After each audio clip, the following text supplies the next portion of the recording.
That's great. So I'm a soil health specialist and at the University of Arizona, and I'm stationed at Maricopa Agricultural Center at Maricopa. And today I'm going through basics. So there will be a lot of, information, and I'm providing you a couple of handouts. We're not going to talk about all of them, but some of those things will be included in this presentation. But those are for further reading. If you're interested, you can always reach out to me and clarify those, okay? But don't bother about those handouts right now. I'll explain some of those, okay?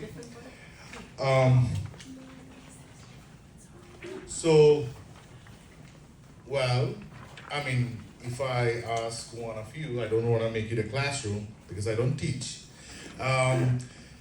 If I ask 5 people, okay, what is soil health?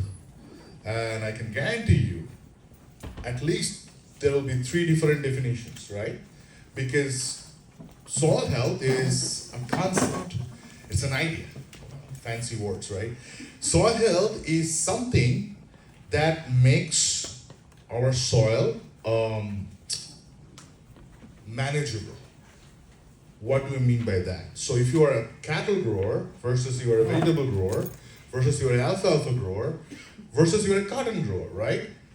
The meaning of soil health might be different to all of you because it's the purpose that soil serves in your life, in your enterprise, in your business, in your work, right? So in this definition, there are many definitions. NRCS provided some of definitions, but this is a basic definition where they started talking about something called soil functions. Like if I say I'm healthy, that means that I should be functioning like a healthy person. And what is that? Should I run 100 meter sprint every 8 seconds or 10 seconds? No, because I cannot do that. Second thing is, so healthy is different. Healthy is if I can do all my work, all my daily life, all the things that I do, all the activities that I do on a daily basis, if I can perform them well enough, then I'm a healthy person. Similar to soils, if your soil provides you all the functions that you are expecting from your soil, that is expected, then we call it a soil, it's a healthy soil. If not, if there are room for improvement, then we have to work with that. Similarly, so it's a state, it's a continuous process making your soil healthier. So there is no limit because I have done, I don't know if some of you, I don't see. Okay, so I did many surveys and I provide a report of soil health. Now, there is not enough information from desert, like desert Southwest, that can tell you what is a good number for soil health. So if you tell me, Debankur, you test my soil and you got these numbers, tell me, is my soil healthy? Or should I need to work?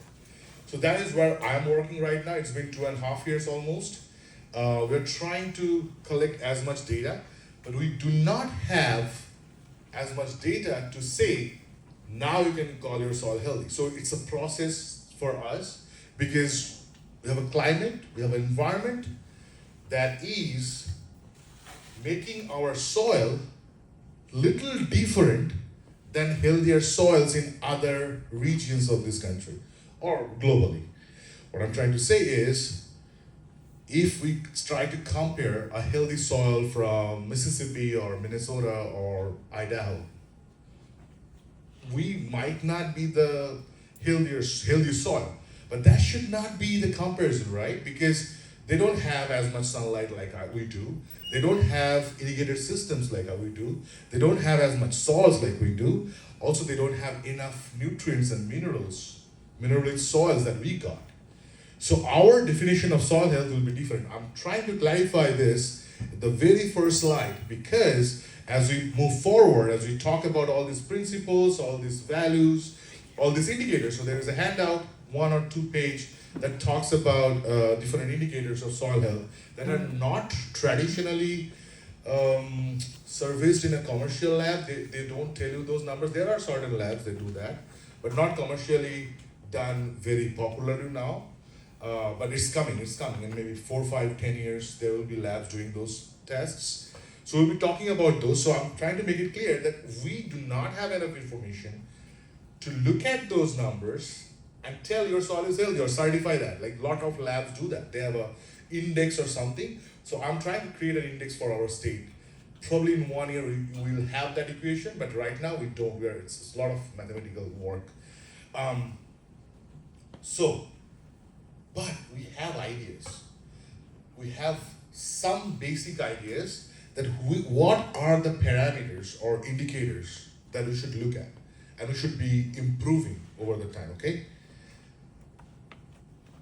Another aspect of soil health, because the term was soil quality when people started talking about these features of soil. But then one thing was missing, and that was soil biology. And you have been hearing so many things about soil microbes, their interactions, and everything. So soil quality plus more emphasis on soil biology is soil health. It's the same kind of concept. You're improving soil's functions, right? And these are the basic soil functions that you have. And this is from a textbook. All soil people, we read this. Basically, all your plants need to grow in a field. Well, you can do hydroponics, but still you will need water, you will need nutrients. Soil can support them, okay? Now, what are the indicators, right? So, I'll not go over all the indicators, but they are groups, okay? So first is organic matter. So anything that is organic, that has carbon, that has nitrogen, that has hydrogen in it, kind of there, and oxygen, of course. This carbon, hydrogen, nitrogen, oxygen. There might be other things, but if you have only these 4, that substance will be called an organic product, right? So any living, dead biomass is organic. So in soil, when you talk about soil organic matter, we do not really mean the living matter, because the most soil organic matter is a product when a living substance becomes dead, and it's an intermediate state. So you can measure soil organic matter, the labs can do that. You can measure soil organic carbon, which is just the carbon part of the organic matter. You can do organic nitrogen, which is the organic part of like nitrogen part of the organic matter. You can do soil protein. These are all indicators of soil health. And labs can do that. There are protocols. We do that in our lab at Maricopa.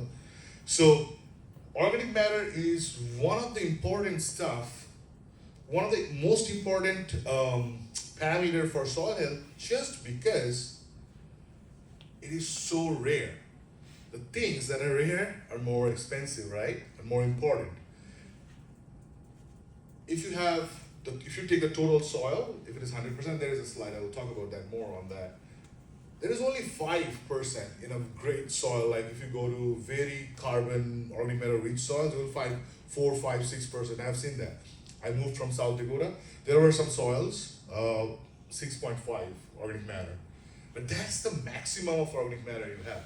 Generally in our soils, we have around 1.2%, 3, 1.5.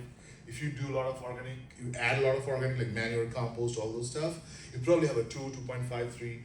In Arizona, I have surveyed soils with organic matter levels of 4.5 or 4.4. That was the highest, and it was an organic farm though.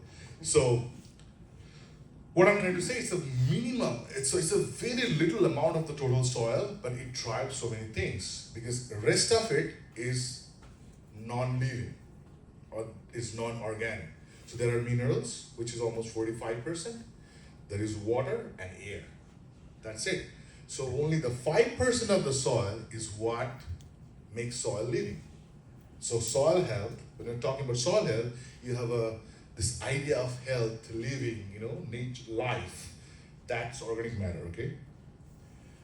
Then biology, that depends on that organic matter. And so in our terrestrial ecosystem, so maximum number of life, if you look at abundance, that's in the ocean. And then it's the soil. I mean, you have to consider everything from microbes to, rats, rodents. Water movement. Why I include water movement in soil health? Because how different materials in soil are arranged, that will make sure how much movement of air and water you will have. Now, if you know about water, you will know about air, because they are like kind of complementary to each other. So you have a total of 45 to 50% of pore space, gaps. When you put things together, you will see some gaps, right? Pore space structure, And part of it will be filled with water, and the rest will be air. Now, air and water both are important because plants need water. There are microbes that need water. There are microbes that need saturated condition, like they cannot thrive with air, right?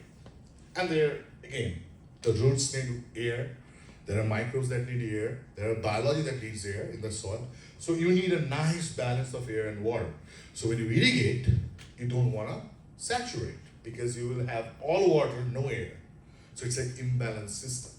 That's why water movement is important, because when you irrigate, if the water cannot move, you will saturate some space in the soil. That's why it's not water. It's water movement, the dynamic of water, okay? And then comes the structure. It's very important. Many a times when we talk about soil biology, soil health, we forget about the very basics of soil, the soil structure, how sand, silt, clay. I believe you are very well read. You all are. So you have heard about these fractions of soil, how they're arranged. That soil structure, and you need, that soil is not from Arizona, by the way. There are some soils like that, but that photo is not, so I don't want to fake it. So how your particles are arranged, that's your structure, and you can modify the structure a little. Now you have a sandy soil, and I'll show, I probably am not going to show, but one of those handouts have some data. So I was measuring a structural component called wet aggregate stability. So it tells you how resilient your structure is. Like if there is an eroding agent that can erode, like water or air, that can erode your soil, how resistant your soil is. And 0 is the lowest number, like it cannot resist at all. And 1 is the highest. It can resist, it cannot be broken down. That's how good structure it is. And there were some soils from Gila Bend, and the numbers we found, and we repeated 3 times because I couldn't believe, the number was 0.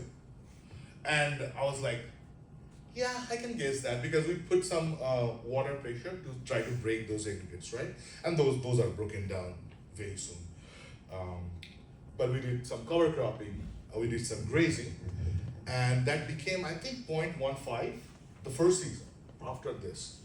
Because, you'd have a lot more carbon coming in, a lot more matter coming in that glues them together.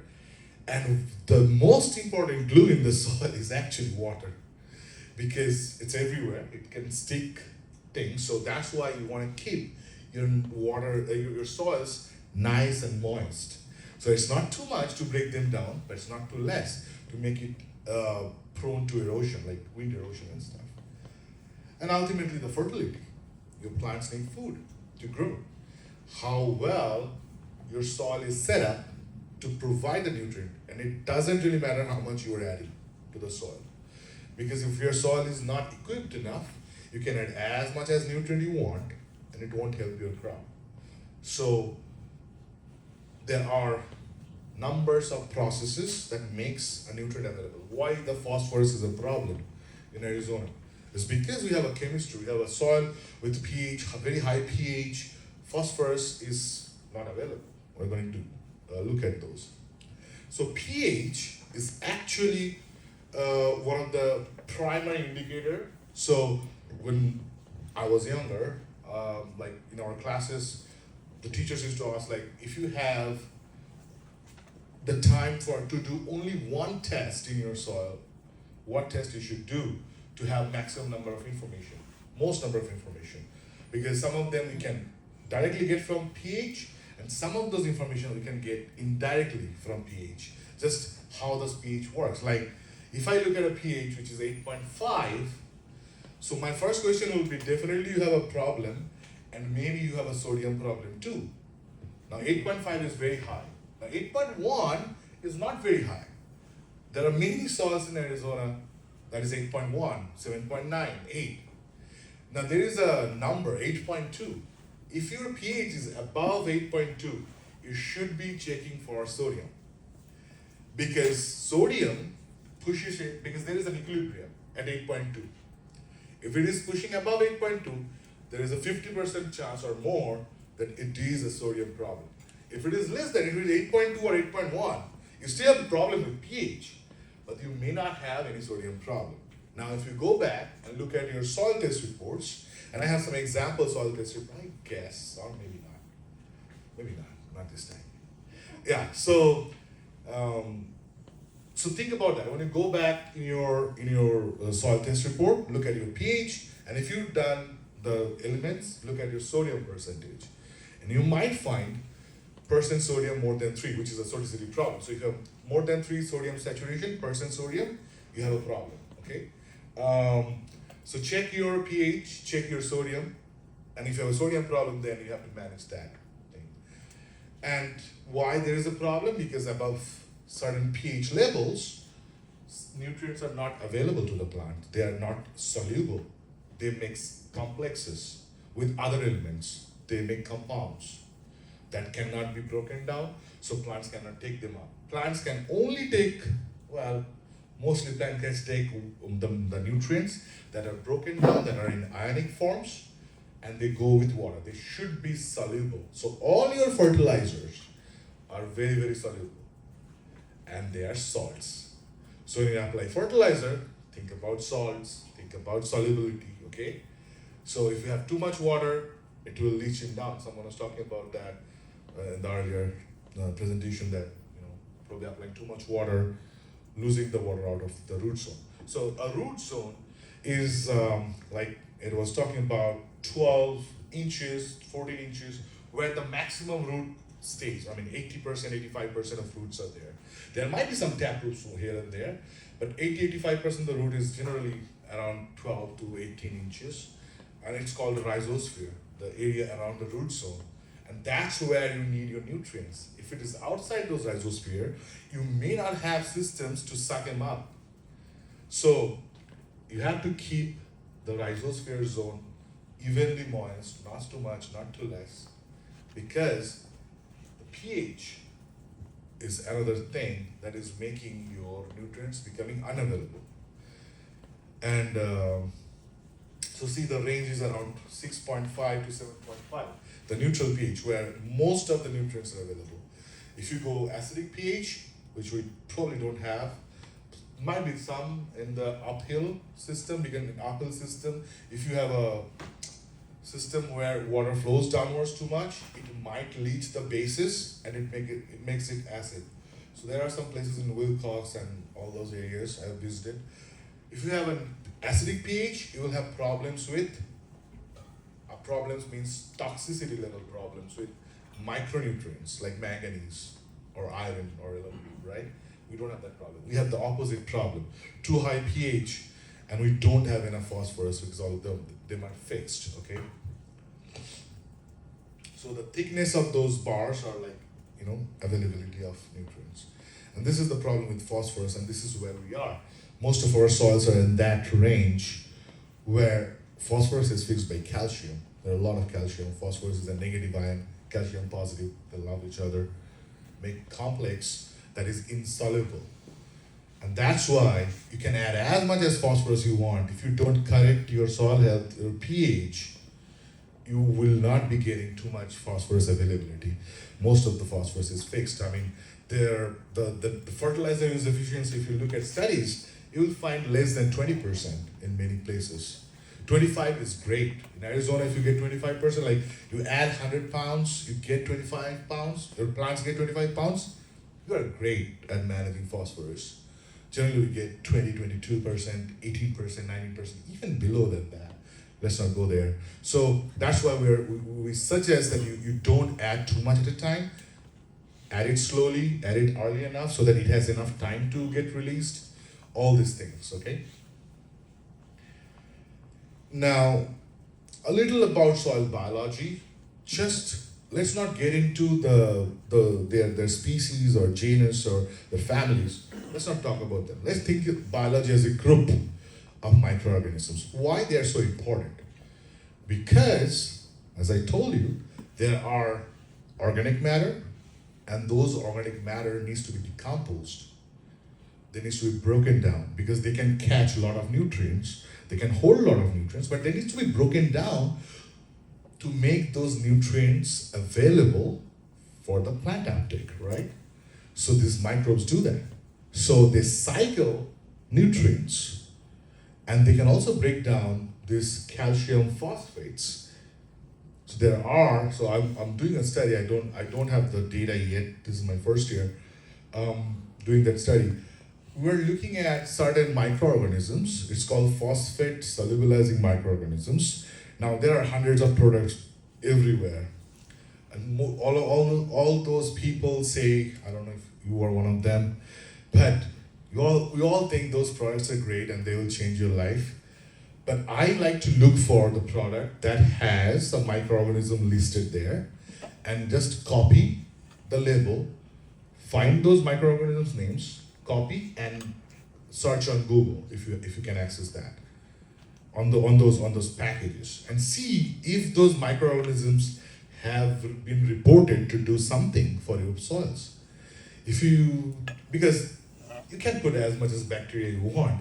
If you don't have Nitrobacter or Nitrosomonas, which are nitrogen cycling bacteria, you can add as much as microbes there. They won't help in nitrogen cycling. They will do other stuff.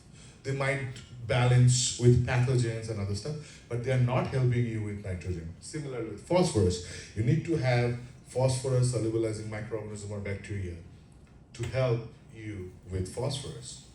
So make sure when you work on a product, you see those levels and do your study.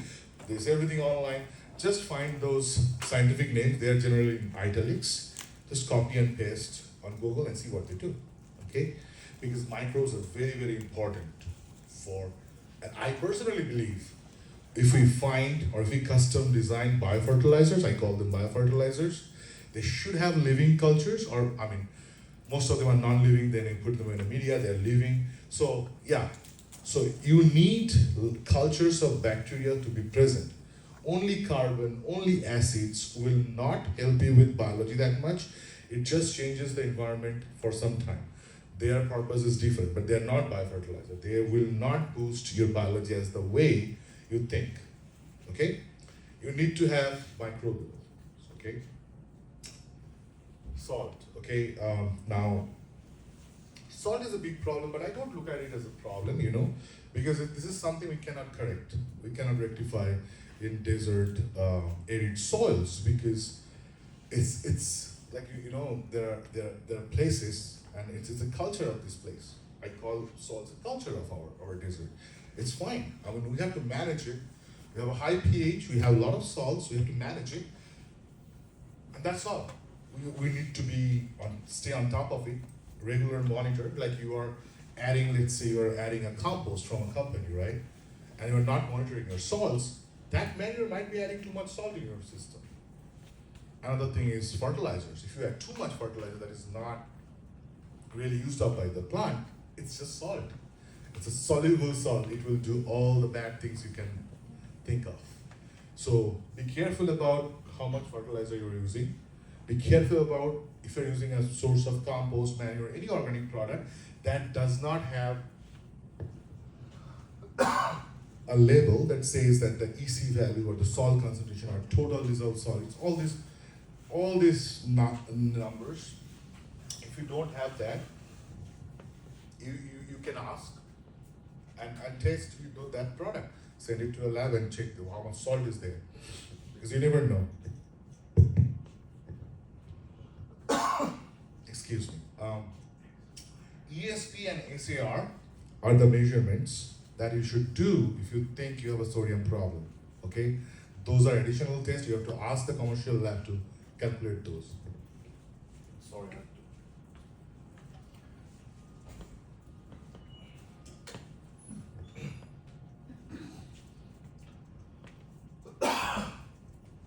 And you probably know about these numbers. I mean, this is handy, very handy. You can have, this is online. I mean, there is nothing special about this because most of our salts are either saline or saline sodium.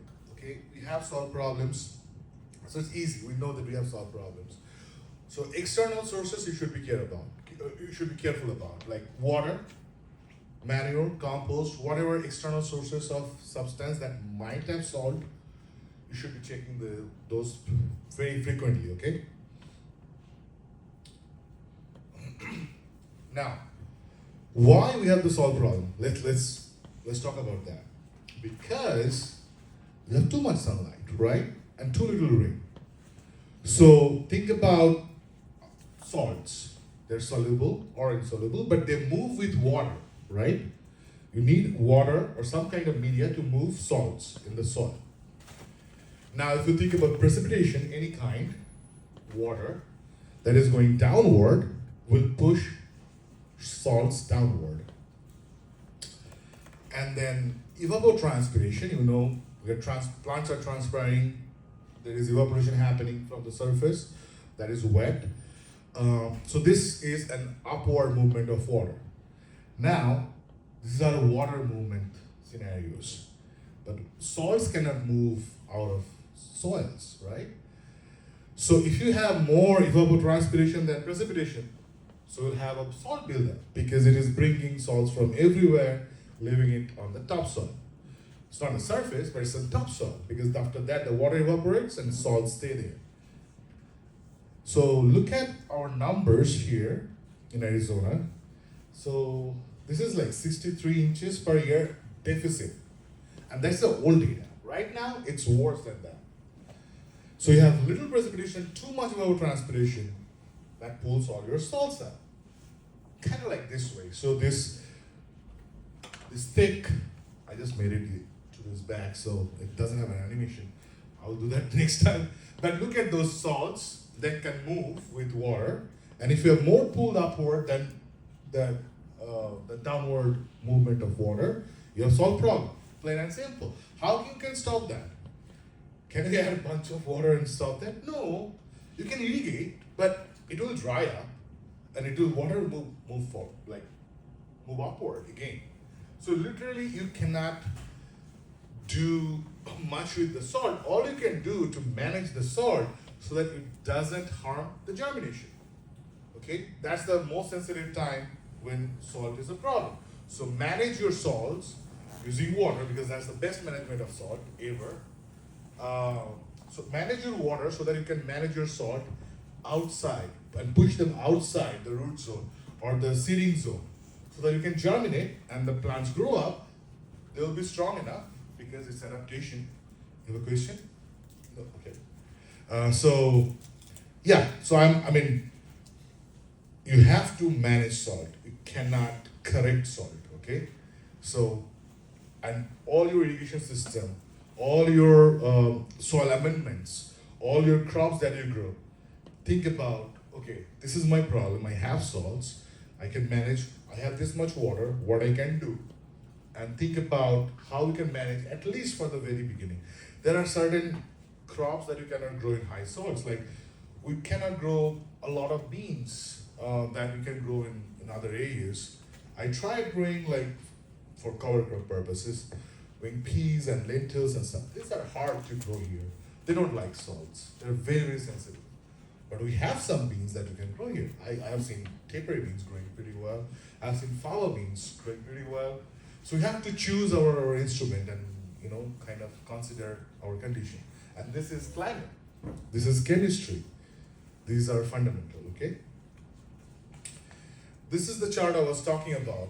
So see, only this part is organic matter, half of it air and water, which is the pore space, and the rest of it is the mineral, like sand, silt, clay. And this is the perfect pattern.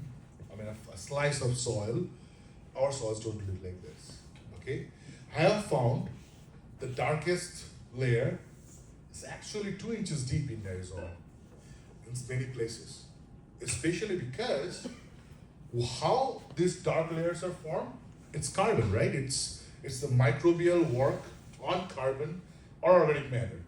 Microbes don't like the top 2 inches because it's so hot most of the time of the year. So they move a little further.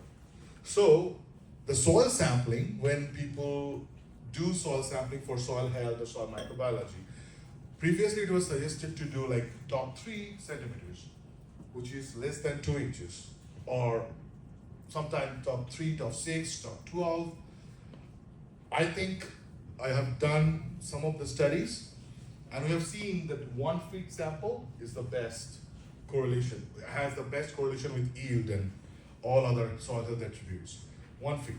Because where this dark layer will be, it depends on how much soil you how much water you have, how much microbial activity you have, what crops you grow, how much residues you have, how much root system you have.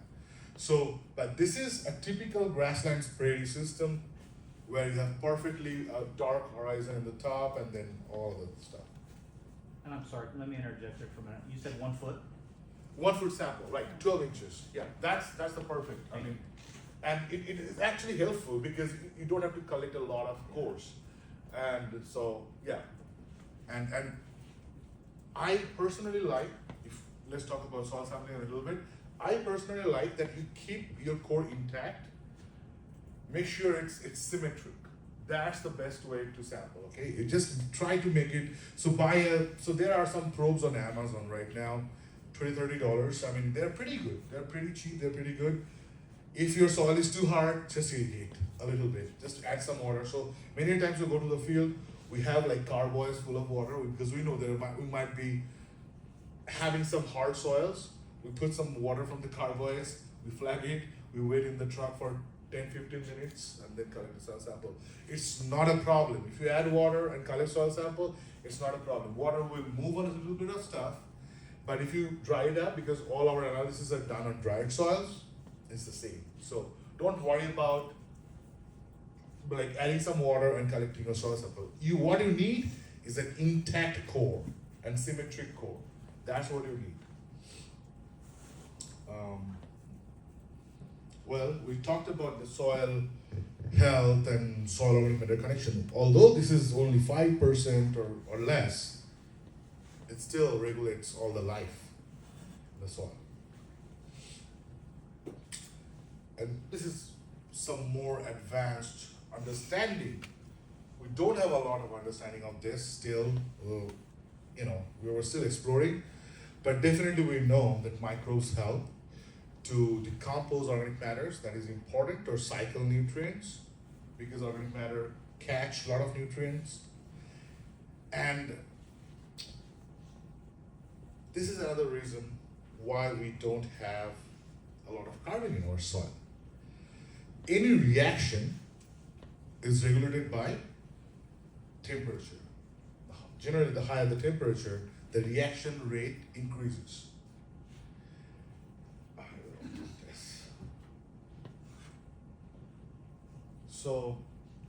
So look at this equation. It says soil organic matter, soil microbes act upon it, and it makes carbon dioxide and other substances, right? Because organic matter has carbon, and its most free form is carbon dioxide. Like we eat food, that's organic, right? Not organic certified, I'm saying it's an organic product. We eat food and we respire. So this is respiration, right? Microbes devour this organic things, whatever organic they can find or they can chew on, and make carbon dioxide. And the carbon dioxide goes to atmosphere over there. And that's why we exhaust all our carbon. All the carbon you store, the amount or the duration or the length of solar radiation and the hot climate we got, our microbes are eating him up. And not all microbes need water. Like I told you, there are a lot of anaerobic microbes that need a lot of water. There are a lot of aerobic microbes that don't need really water to thrive. Sometimes they do, sometimes they don't. So you don't think about, oh, even if you don't have enough water, a little water, microbes can utilize that little water and exhaust any carbon source they can find in their way. Now, how we'll stop it? Because we talk about having a good soil biology, improving soil microbiome, improving the numbers of microbes. Then I'm talking about that then we'll exhaust all the carbon. How do we save carbon in the soil then? Or save carbon in the environment? Because carbon dioxide is a greenhouse gas, right? I'm not going to climate change conversation here. But what I'm trying to say, the only way you can stop carbon going into the atmosphere is by growing something. Because anything that grows requires carbon. It can be plants, it can be microbes. So we have to provide a favorable environment for the microbes that they can plan their kids well, their new microbes, more microbes, because if it is a harsh condition, microbes won't even consider proliferating, reproducing, right? Because it's a harsh condition, they just want to exhaust as much energy as they can get and go like dormant or something, or die. They only decide to proliferate or reproduce if they think it's a favorable condition, we have enough nutrients, we have nice environment here, we have water, we have air, and that's one way to sequester or to store carbon in the soil. Because then microbes will have more microbes and it will require more carbon that will be stuck in the soil. Other thing is growing crops continuously, harvesting carbon dioxide, we have plenty sun. So we keep taking that carbon dioxide that it is exhausting and pushing it back. So maybe we are not having a lot of carbon in the soil, but we might be sequestering a lot of carbon just by growing something green or red or purple, growing some crop. And that's why it's so important to calculate everything, the full system, how much carbon you are throwing out, how much carbon you are getting in. And that's the whole story of carbon sequestration. It's not about carbon in soil, carbon in plant. It's about everything, okay? And this is what happens when you have more decomposition than buildup. You have to find ways to build up solid organic matter. And that will only happen if there is more microbial biomass or more crop residues that is dead or decaying, and that will add to carbon, solid organic matter or solid organic carbon forms. But otherwise, you will lose carbon because that's going to happen. You cannot stop microbes. So there are principles. Yes? So that previous slide, so that was a picture of clay soil and caliche? The one Good on the question. right? I would expect clay because the cracks are there. Right, Caliche is there on the right, okay, for sure, the white crystals of caliche. right, But this thing can happen even in non-clay soils. This is too eroded soil. So by definition, clay soil has to have a certain amount of clay percent in it. So by that definition, it might not be clay, it might be silty clay, might be silty loam, or just silty. But your guess is right. Looking at the cracks, it's a soiling shrinkage problem, and that's how it got the crack. okay, Yeah. thank you. But I did not mean anything by this. I just wanted to show the color of the soil, which is not dark, the top profile. Okay? So, in the very beginning I said I don't have a number, I don't have a value, I cannot tell you which number to reach to make your soil healthy. We don't have that. We don't have that guideline yet. We have some ideas, but we don't have the guideline yet. But we know that if you do or follow these principles, you will be improving those numbers, and that is probably a better soil health. Now, if you ask me, can you guarantee that better soil health will give you more production, more quality? Really, I cannot guarantee you that because we have both sides, you know. Because many times what happens, you're in the process and you're changing a system that was losing something and you start moving the wheel on the other direction. And then what happens, there's a shock. And the first couple of years, you might be losing it. And if you stop after that, then overall you were losing something and you probably go back, no, I'm good with what I was doing. But when I'm talking about these principles, why they are called principles? Because they have that innate idea of if you do this, this will happen. And the response might take time. And that's the problem in soil. But this is proven. If you keep doing this, you will definitely get some benefit out of it because this is helping all those processes like microbes, sequestration, carbon, water movement, and everything. So the first is soil armor. I don't call it cover crop. I call it armor because it can be cover crop. It can be some residues, can be a little mulching, can be some other organic or inorganic cover of the soil. The idea is keep your soil protected. You can grow your crop all year long. That's the best way to get your soil protected. But sometimes you may not have enough water and you find ways how still you can keep most of the soil protected over the year. And that's where it is tricky because you have to find, okay, should I put a little more water, get more yield, keep some fallow, or keep growing something, grow something that produces a lot of biomass and leave that biomass? There are a lot of ideas, but if you keep your soil covered, you will get benefit out of it because there will be less evapotranspiration, there will be less salt movement upward, and there will be less erosion of the topsoil because your topsoil, and there will be a better microclimate in the topsoil. The topsoil is where the top 2, 3, 4, 5 inches is where the microbes are, where most of your carbon and soil organic matter are. So topsoil is important. You don't want to give it a shock. So when you have a growing plant, it's nice and cool. Suddenly the plants are gone, it's hot. You don't want that. You don't want to give your soil that shock. Okay? So keep your soil covered. Okay? Then maintaining living roots.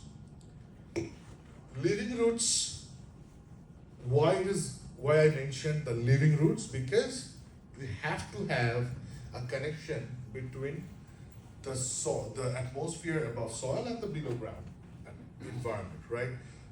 The idea is there is a transaction. The microbes feed on something that is provided by the crops, and crops get the benefit out of those microbes and the nutrient cycling that is happening. So if you don't have a living root and just a root, it may not really give you enough benefit because a lot of growers I have talked to, they told me that, oh, we have roots, we don't get the roots out, so there is carbon.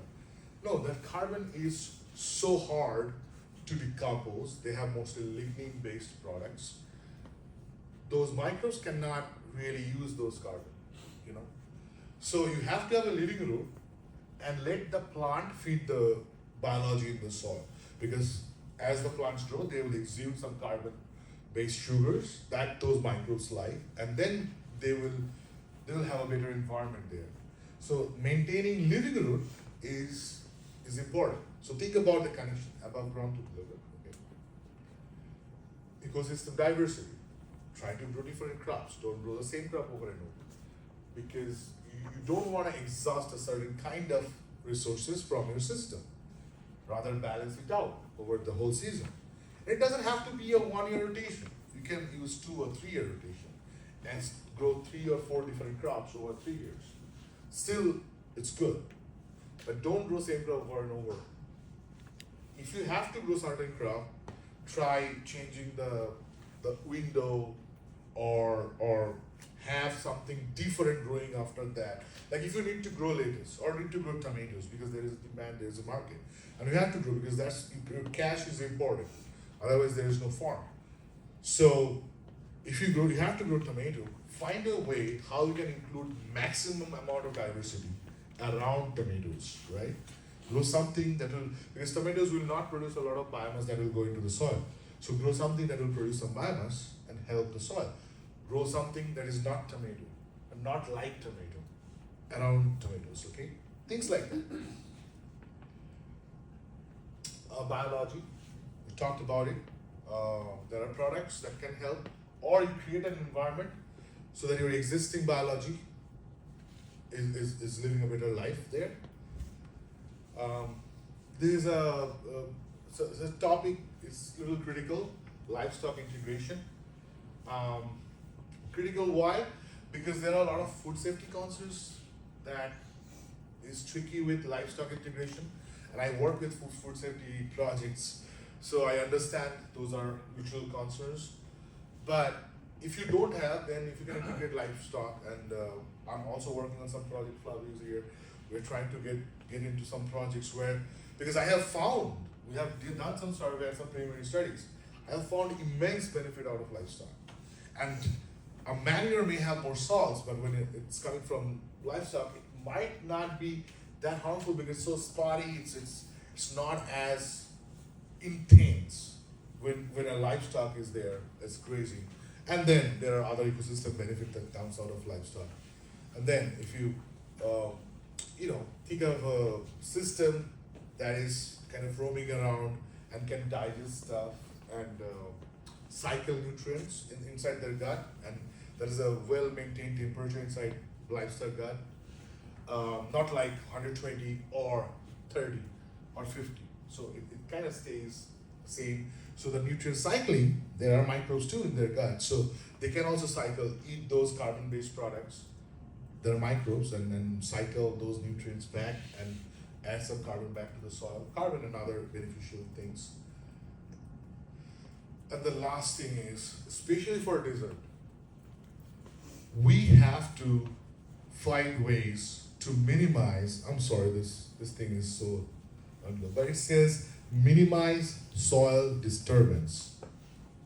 We have to find ways. I know tillage is important. I'm not talking about no tillage. I know the tillage is important, and but try and minimize soil disturbance. It can be finding ways how you plan your crops so that you don't have to tillage twice, and you can tillage just once. Like if you keep those crops very close to each other, you don't have to irrigate once or one more time just to maybe manage weeds or break those crusts on the soil surface. Because if you keep your soils fallow, you might be having crusts and salts and stuff, and then you have to irrigate more, till it more. So plant certain way, maybe reduce the intensity of the tillage. Like if you are tilling like 6, 8, 10 inches, see if you can work with a 4 inches tillage, and if you can still work that. Find other crops. Let's say tomatoes again. You cannot do anything other than tomato in that period of time. But the other period of time, the rotation crops. Find crops that don't need that intense tillage. Find ways. Okay. So minimizing soil disturbance is very, very, very important in desert, because if we open those soils, we'll lose more integrity, we'll lose more soil with erosion, and also we'll lose more water, because if you keep restructuring those pore spaces, you are not saving any water.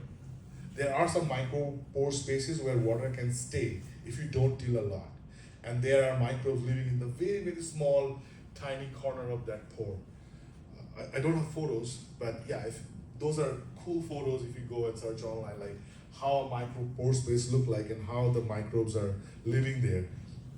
We might not say that, but if we keep breaking those, so they keep dying and coming back, it's not good for the community, right? Now, when you think about soil health management, we have to think about, two things side by side. One, what test you should do, how you interpret the test results, how do you take steps after you understand, oh, this is my problem, I have a sodium, I have a salt, I have this problem, that problem. So that's one side. The other side is what you have, okay? What is your goal, okay? What crops you want to grow, and your soil is not ready to grow those crops. Maybe you have too much soil that you want to cut down, or you are not bothered by that. Maybe you want to integrate some livestock, you want to graze them, and you want to grow a mixed crop, and you cannot do that. Maybe you are worried about the compaction. You don't have a tool that can remove those compaction, stuff like that. So what you have, what is your goal, okay? And then what is in your soils? You have to find connections between all three of them, kind of figure out your sweet point. That I have, so these are my problems, or these are the good things about my soil. I can cash on that. Then I have to think about, okay, what I want to do of 3 years, 5 years, 6 years down the line. And then what do I have? Do I need to buy something? Because that investment might be great for us, like irrigation investments, tillage equipment investment. There are rotators, right? And roller creepers. Not many farms have that, but some farms do have that if they want to do cover cropping for green management purposes. You have to have the right equipment and right plan to, kind of find your soil health activities, how you can improve your soil health. So definitely testing is important, soil testing is important, understanding those numbers are important. But it's also important to have a nice plan. What I'm looking for, what I have, what I can do, and if I want to do that, what I need to have is that, because there are some investment that can make your life very easy. Tools, implements, and think long term. Okay.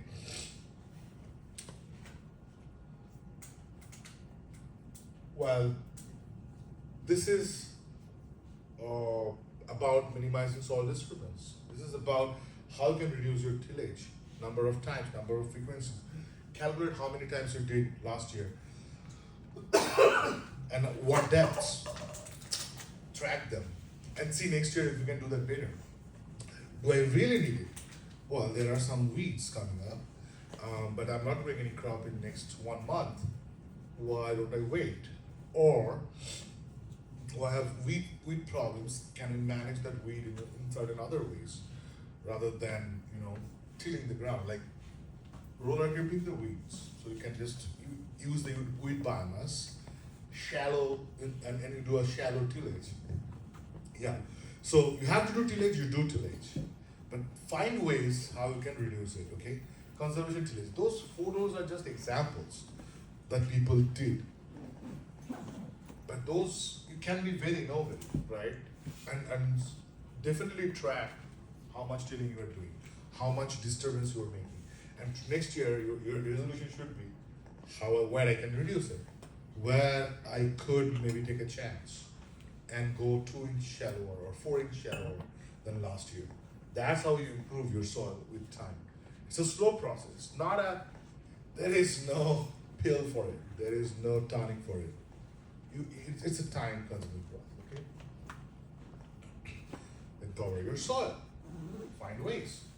Cover crops are great, but cover crops also need water. We tried, so Jared and we were working on, Jared works with the Urban Ag System. We were doing some trials, and we tried to grow cowpeas and buckwheat this summer. Didn't grow, twice, failed. Had soil problems, didn't have enough water, and they were growing it in spaces of opportunities, right? Couldn't grow. And Jared was like, I have an answer. I said, if you cannot grow, you cannot grow, because it is not a favorable condition. So what we could do is change the time. So we're changing the window of planting and figure out, okay, many times we have this concept that if we have too much biomass, because we have access to water, and if you grow too much biomass, it's too much carbon, and that's good for your soil. It's not, because there is a concept, and that comes with the soil armor concept, if you just want to protect your barrier, don't want protect your soil and put a barrier. You don't want that thing to be decomposed fast, right? So wood chip mulch or all those are good because they have too high carbon. Microbes cannot chew them easily. Okay, but if your purpose is something different, if your purpose is something different and you want them to decompose, then you should not grow too much biomass because a plant, any plant, when it grows too much, it has too much of carbon and very little nitrogen. So it doesn't really breaks down fast. It's carbon nitrogen ratio. And that's another thing you can do.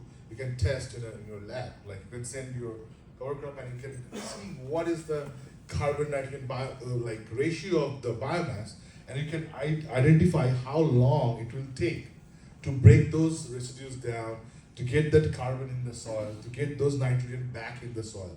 Because if you're doing cover crops for green manuring, you want that nitrogen back, you want that phosphorus back. And if you have grown too much biomass, it might take more time than you need. Okay? So the purpose of soil armor is different. The purpose of cover cropping for green manuring, if you are using cover crop for green manuring, is different. I want to clarify that. And that's how you decide which cover crop to choose. If you want to use a single cover crop, if you want to mix different species. These are all decisions you make depending on your purpose, right? Diversification. All you are trying to look at, it's again carbon nitrogen ratio. And this is a very important term. I think I have some discussion on that. Carbon and nitrogen ratio is what dictates how fast it decomposes, right? So look at fibers. Like fiber is more chewy, and if you have more nitrogen, it is less chewy. It is more delicious, right? Look at your steak versus your psyllium husk supplement, right? That's how you look at it. So a lower carbon nitrogen ratio is a steak or a juicy fruit. A higher carbon nitrogen ratio is like fiber supplement. It has a lot of carbon, very little nutrients. So microbes don't prefer that because it's hard to digest those. So this crop versus this crop, if you see, look at the crop and look at the biomass, you know where you have more carbon and where you have less carbon. So these are the crops where you have a lower carbon nitrogen. So low carbon, high nitrogen, juicy, easy to decompose. Opposite here, opposite over there. So you have to diversify the system. So what you are adding to the soil, what you are growing, this all will make sense when you kind of diversify everything, okay? Think about carbon nitrogen ratio, think about what your purpose, how fast you want to decompose them, or you don't want to keep any residue out of it. How long you want to grow your cover crops. Everything matters. Again, carbon nitrogen ratio, how much residue you want to do. Because many a times, many growers send me photos, they're very happy, I understand their happiness, they grew very tall sorghum, and I was like, when you're planning to grow the lettuce? I said, okay, 3 weeks. I said, you have to add a lot more nutrients. Because you add that biomass into the soil, what will happen is because it has a lot of carbon, and then you fertilize with nitrogen and phosphorus, all the nice stuff, microbes will see carbon. So carbon is the energy source. And you are adding nitrogen and phosphorus, all these soluble salts that are nutrients, that are the nice things. So the microbes see carbon, microbes see nitrogen, so what they will do, they will take up all the carbon and they will take up all the nitrogen and phosphorus and the good stuff you added, and they will increase their biomass. Now it's good for microbes, but not for your crops. Your crops are coming and seeing nothing available to them. It's called immobilization. It's immobilizing the nutrients, okay? So when you have two high carbon nitrogen ratio residues in your soil, you might be kind of forcing it towards immobilization. So be very careful what kind of material you are adding, okay? Simple. If you think I can chew that, you're fine. But if you think, it will be hard to chew that, it's probably very high in carbon, okay? Question. Yes. So on the crop residue, if you just leave it on top, doesn't that provide you armor? Yes, yeah, for armor purpose they are great, Right. but they will keep as armor. They will not provide green manuring benefit. It will not provide nutrients to your cash crop coming next. Right. Does that make sense? So, So- you do your cash crop, you move it off, take the armor off. Or you use an armor that would be green manure in future. So you strike a balance because you don't need armor for the cash crop, right? Because you will have the crop. So you want some residue that will be so nicely designed or custom designed, and you will know that by experience how long it takes. You want something that will be decomposed with a short period of time before your cash crop comes in. And then your cash crop gets the benefit, you get the benefit of armor, and your crop, the main crop that is coming next, will get the benefit out of it as nutrients. And you also have some carbon. So to take your armor off, put some compost down. No, you don't take it off. How do you take it off? I mean, you have to literally like take it and Sure. go. I mean, think about when you put it there, and you put what you put it there. What you put there is such a way. You made it such a way. The residue that you put there, okay, is designed such a way that it will not stay as armor for a long period of time. Oh, okay. It will be a short period armor, then it will become something that should be decomposed and easily decomposed by the microbes right around the time when you have the cash crop coming in, when you don't need the armor anymore. That's how you design. So you have to see like how long, because if you go to a cotton field, you will see this thick stalks are there because that's too high in carbon and nitrogen. No one uses it, and it's for probably like 3 years it's staying there. There are a lot of cotton growers who will find the cotton stalk staying there. No, nothing decomposed. So you don't want to grow too much biomass if you're trying to grow a cash crop next, because having too much carbon, having too much biomass is not always good as a residue. You have to strike the balance. It's all about the balance. Make sense?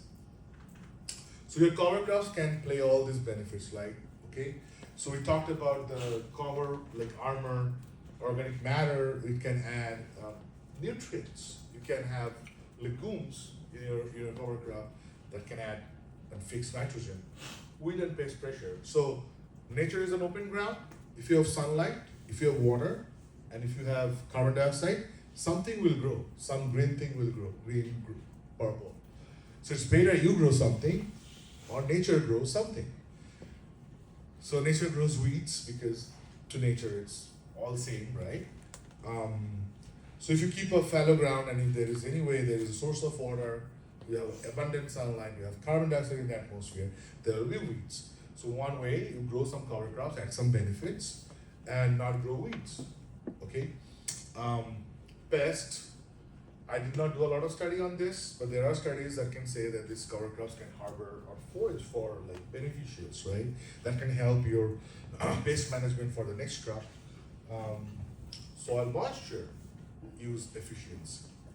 So because they make those organic matter go into the soil, they make the structure better. They have root systems that are living there, so they're adding a lot of glues and sugars for microbes. So they create a nice environment there, and then moisture can move, air can move, and all these dynamics of all these fluids can work, okay? And sometimes if you have something like radish, they can bring compaction. A lot of people use radishes for compaction, forage radishes. About pest, we are trying to look into some brassica like canola, rapeseed, mustard. They have some effect on nematodes. Now nematodes is not a very popular or very well spread problem here, but there are some effect on nematode. If you have a nematode problem, you can grow, and if you grow a cover crop, you can grow some of these brassicas that can help you reduce a little bit. And it's proven, it's done in Arizona, it works. That's another pest problem we can have. Now, we are so hot, we do not have a lot of disease problem. Some years we do, but some years we are very dry, very hot. We may not have, like overall around the state on average.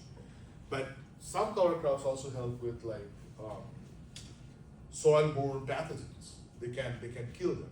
Some of them. They have some substance coming out, allelopathic effect, we call it, and they can kill those pathogens. So yeah, but all you have to do is plan your cover crop the way you need it, and what will help you, what you have, what you want to grow, and what your soil tells you about, right? And there are different uses of cover crops. You can include diversity. If you need to grow some vegetables that are your cash crops, you can grow grasses as your cover crop, and you can include the diversity. So you have some vegetables, some grasses, some flowers. I mean, you have to punch it up pretty well. You have to balance the system pretty well. Nitrogen fixation, some legumes can do that. Although that photo is not from here. So my PhD. And in urban farms, literally what I also just showed, it's the same thing. It's the idea how much cover you want, how much biomass you want, because you might have a very small window that you want to catch a market. So you have to plan well ahead, grow enough biomass that will be decomposed for your cash crop, not mobilizing your nutrients, which is very, very important, because that's a big problem I will not say only urban farms, but everywhere, where people use a lot of biomass like cover crops or residues, this is a big problem. Immobilization of nutrients. And then you apply everything, you follow all the guidelines, the lab tells you to add this much of nutrient, this much of that, still doesn't work because microbes took it. And this is another important thing especially with shallow rooted crops, your crop in their lifetime cannot take all the nutrients you are adding. So there are always some leftover, right? Cover crop can be used for catch and release of these nutrients. So what they do, if you have a bare soil, you have all the nutrients that are leaching there. So if you fish, you know what catch and release is. So if you have cover crops, it catches those nutrients in their residues, they create their biomass. Then residues, when they die, the residues goes back and release those nutrients back into the soil, and you grow your cash crop, and they can get those nutrients. So you save some nutrients, and these nutrients are nothing but salts first. These nutrients also pose problems as greenhouse gas. Nitrogen can become nitrogen-based greenhouse gas, carbon, and can promote carbon-based greenhouse gases too. Okay, so, and also pollute. We don't have groundwater problem literally, but we have salt problem. So you don't want to leave a lot of salts. Salts are fertilizers. They can be used to grow cover crops. I have grown cover crops, and unfortunately that photo will not work here, but I have a photo from our map. And even some urban farms we worked with, without any fertilizer or anything, I grew this tall cover crops. I was just saying like how much nutrient was there, just sitting there, not using. So that's where you can use your cover crops. If you think your crop did not take a lot of nutrient, because you can test your soil and you know how much nutrient is left over. And I have found above 36, 40 pound range of nitrogen sitting in the soil. Oh, photo work. So that's my truck. That's a Ram 1500. just to tell you how tall they are. And yeah, so it's not even there. It's not even the final. The final was too high. I mean, yeah. Let's talk about a little bit. I'll be Can I done. ask you a question? Yeah. So have you determined a cover crop alternative that helps both keeping up the armor of the soil Yeah. and also nutrient Uh-huh. pools? So what you were asking? Do you Have you determined a cover crop alternative for Arizona? That Yeah, one of helps those handouts have those on the species. armor? What is it? I mean, you want me to tell you what? Just one example. Well, I generally use mixes, because when you grow a grass with non-grass species, they help each other, and then when they die, the non-grass species have low carbon and the grass species have high carbon, so they mix it to make it overall a low carbon system. So let's say for summer, we grew, so let's just go back in this photo. So you will see some millets, some sorghums. So these are millets and sorghums. And then you can see some sunham, which is a legume crop. This is during summer, okay? And if you go, you won't see it from here, but if you really know your crops, you will find some cowpeas. We have some buckwheats, but they did not grow pretty well because look at the other biomass. Because it is after cotton, and we are going into cotton, so I wanted to use more grasses because cotton is a broadleaf. So I want to diversify system. So you will see more grasses there, and this is sunham. Those beans, those yellow flowers coming in, those are sunham. No, this is not going to cotton. This is going to wheat. It came after wheat. It is going to wheat, and the problem with grasses is they generally outpace the other broadleaves, especially cowpeas. Like cowpeas in our other studies grew this tall. Then this study there is no cowpea, like little like this, that much. So you have to figure out depending on, and I think we had a better soil here at MAC, less nitrogen, less salt. So all the grasses, they took the benefit. We irrigated once, they just pushed through it, and this kind of suppressed the broadleaves. So a system for example would be like sorghum and cowpeas? The things that can grow in this summer. This is for summer. We have winter species too. Okay. We it's simple. It's like barley, oats, wheat, rye, annual rye, like cereal rye, and then you grow like some kind of beans, like fava beans can grow. Some places, vetches can grow, but you know it depends on how much salt you have in your soil. You know, we grew peas in the Gila Bend field. We had peas there, field peas in summer, because they had some grazing sheep, and they like the peas actually. So yeah. So with that, you bow or crimp, and then In this place, yeah. I didn't do anything. I just incorporated the soil. But you know, if I wanted to like grow, so this is a research plot. Yeah, so This- the practice though is to mow it and then till it in. That's- Yes. So the Gila River farm, they had the farm in the not Gila River farm, in the Gila Bend, the farm, they had a roller creeper. Okay. The roller creeper, and then they grow wheat. Wheat is their main crop. Yeah. You have a question? No? Yeah. Okay. I would stop saying this, that amendments are great, but again, let me tell you, please take a close look at the source and test your amendment. Ask for the analysis. Some of those people, they have analytical data. They will just send you if you ask. If it is not in the bag, ask for this information. What is the pH? How much salt is there? What are the nutrient contents, right? And you know, all different kinds. Whatever works for you, whatever works for your farm or your system, that's how you choose your amendment, okay? There is no good amendment or bad amendment. You have to figure out what you need and find the right amendment. That's all it is. It's not, you all know that. A little bit about on-farm composting. If you can do that, that is great, because now you know your quality, you know what exactly goes into that composting, you know what materials we're using. So in a way, it's a quality control thing too. Not only saving money, but also quality control. Like, you know, I'm adding this to my compost, so you know, if you can manage that. So the last thing is biochar. I don't want to talk too much about it. I just started researching it. It's very expensive, but it's one of the most stable source of carbon. But again, I told you, carbon is not everything. You need everything else to work with carbon. Then carbon works.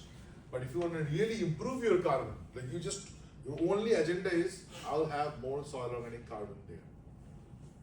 Then you can use biochar, and it's probably the most stable right now. But then how much you till it, how much irrigation you give, what crop you grow, how much residue you add. There are all different factors that might affect biochar. Another thing is, biochar is good mostly because it has a high pH, which is not good for us. But the whole reason about biochar being so important to places where people use a lot of nitrogenous fertilizer that make their soils acidic. They use biochar to keep the pH up, but we already have a high pH. We don't have that problem.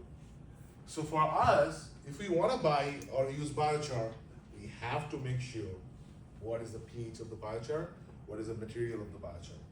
Otherwise, you might be using an 8.1 biochar or a 7.8 and ruining your soil pH. So be careful about the amendment. It is a stable source of carbon, that's true. It has a lot of benefits, that's true. But your basic is pH, basic is salt, your basic is nutrient availability. Those are your basics, okay? Can we, I have a quick question. Yeah. The limitations on that biochar, yield drag, and I think it was germination? Could you Yes. speak to that just a little bit? Yeah, I actually mentioned about this. When you try new things in your system, that might be one shock thing, like the first few years you might have a yield drag. Another thing I told you, and I told you biochar is very high carbon, like 70-75% carbon. And what I told you about having too much carbon in your soil is immobilization. It's already too much carbon there. The moment you add nutrients, it immobilizes. Your plants don't have any nutrients. So you have yield drag. You have other problems. You have nutrient availability. And the problem is when you're growing a vegetable crop, a short season crop, you don't have much time to correct that. You're done for the game. Because if you grow for 8, 10, 12 weeks, and you find out in 4th week, doing something on the 5th week will not help you. Better luck next time. So be careful what you do, because it's hard. Farming is one of the hardest jobs in the world. So because there are so many complexities. Think about how many topics we covered. Still we don't know what exactly will make your farm better. Because it's a practice, it is knowing, understanding your system. All should go hand in hand, and then you can only identify the things for your farm. And that's how you design your own health, soil health management or farm health management. It has to be very, very own. It's very specific to farm. There is no right, no wrong. You just to strike the balance for your farm. Okay, done. Any questions? Thank you so much. No, we're good. Awesome, thank Okay. you.